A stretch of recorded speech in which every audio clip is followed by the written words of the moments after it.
at pumasok sa aming silid. Kinuha niya ang kulambo namin at dali-dali siyang bumaba ng aming bahay.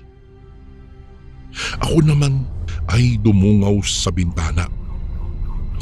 Kitang-kita ko mula sa pwesto ko ang ulong may nakalawit na bituka.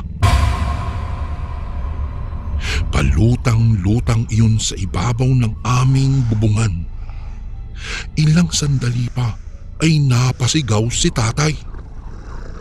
"Hoy, halimaw! Kung hindi ka aalis, ikukulong kita rito!" Sigaw nito.